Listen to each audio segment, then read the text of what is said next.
Hey Lawn Care Nation, in this video we're going to talk about setting yourself apart from your competition. So before I get into it, make sure you hit that subscribe button and you click that notification bell so that you're notified right away when I make videos like this that have the potential to make your business grow.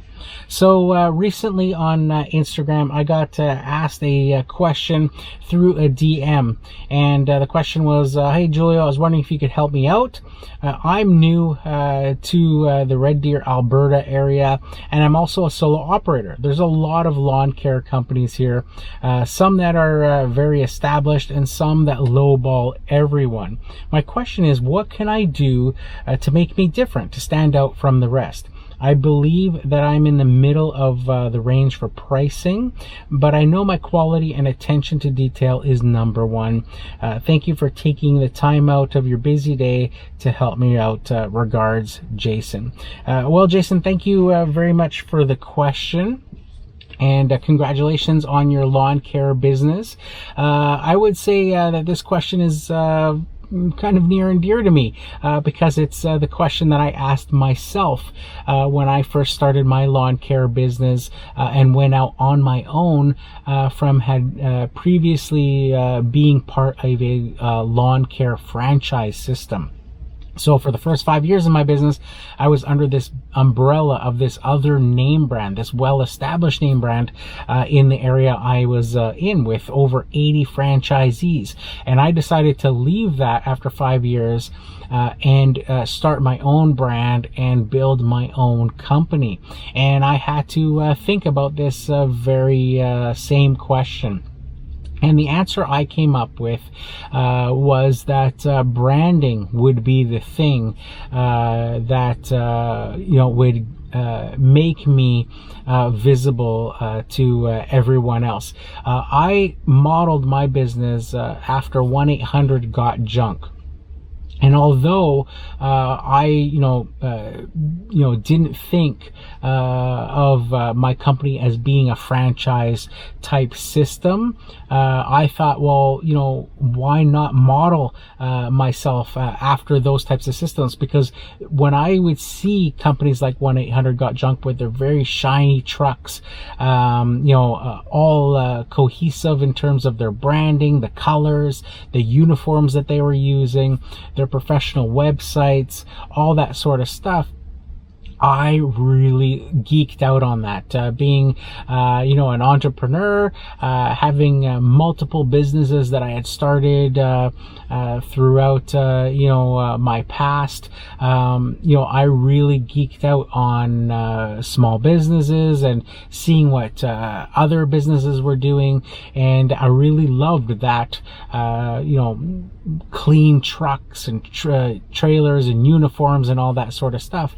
So I thought, you know what, the one thing that can make me stand out is to model myself after a business like that, and essentially pretend that my business is much bigger than it actually is, that it's not just a solo a single owner operator type business, that maybe I've got 100 trucks on the road and this is what they would all look like. So I started to think in terms of that, because all of my competition around me, like you, there's a bunch of lawn care companies out there. You see them every day. But I couldn't really think in my own mind when I would think about my competition. I couldn't recall any of their company names. I couldn't really remember what any of their equipment or truck and trailer setups even looked like. They all blended together. They all looked the same, just standard pickup trucks with open landscape trailers, maybe some magnetic signs on the doors, things like that.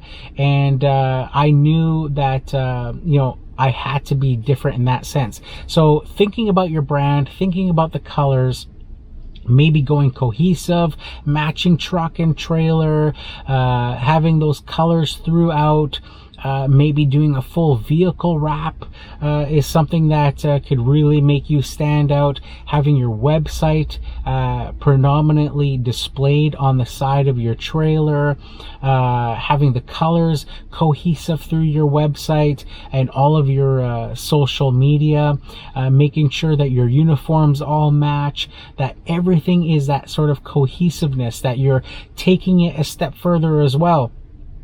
Things like credit card payments and all that, to give yourself the perception that you are a much bigger company than you are.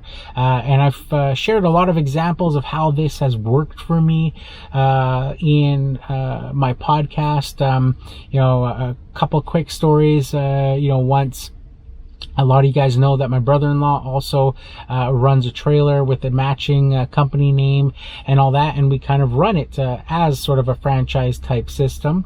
And we went to go do a quote at a local auto mall, and we met each other there at the auto mall, and the manager that we went to go see said, when we walked into his office, he said, hey, nice shirts, because we were both wearing our uniform shirts.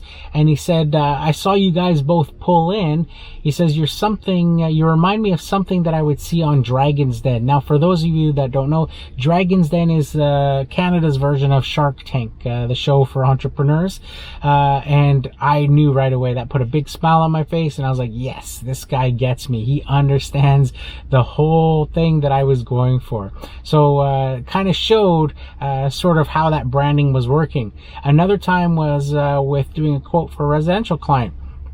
And I gave them a price, and they accepted, and I asked them for their credit card number, because I always take a credit card up front. And they went to hand me their credit card, and just as I went to grab it, they didn't quite let go, and they said, hey, this is crazy. I've only known you for 5 minutes, and I'm giving you my credit card number. And then they kind of said, but I can kind of tell by your truck and trailer and uniforms that you're not a fly-by-night business. And again, just another example of how that branding was working for me. That quickly turned somebody I just met and gave them that trust to hand me their credit card, and to allow me to have that credit card number on file. Another example is I've had a couple of instances throughout the years where people have come up to me while I was working and asked me if there's franchises available. So another just aspect of how that branding looks, how it's being perceived by the public, that they think it's a much bigger company than it actually is. So that's definitely setting myself apart from my competition. So just a few examples there, a few stories of how branding can really set yourself apart, especially in the lawn care industry, where most companies are just blend in. They don't do anything really special in terms of their branding or anything like that. And you said your quality is top tier, and that will speak for itself once you get out there and you start doing that work, and word of mouth will travel that you are that is that piece of the puzzle that goes together with that branding and provides that whole package. So hopefully that helps you out. I think you'll find that if you focus in on your branding, keeping it cohesive throughout your truck, your trailer, your website, making sure that's very prominently displayed on your trailers, doing things like yard signs. Once you're finished the lawn, put a yard sign on that lawn. Put yard signs or signs where you can throughout your town. Just doing as much of that quote-unquote guerrilla marketing that you can, all while keeping that branding visible and cohesive throughout everything. Trucks, trailers, social media, signage, everything that you can to get that image ingrained in people's minds. And I think you'll find that'll definitely give you an edge over your competition. So that's it for this one, guys. If you like this video, make sure you hit that like button. If you haven't subscribed yet, consider subscribing. Leave a comment down below and let me know, do you have any questions like this one that you'd want answered in a future video? If so, leave it down below. So that's it for this one, guys. Here's to wishing you guys all overwhelming success and freedom in your lawn care business. Bye for now.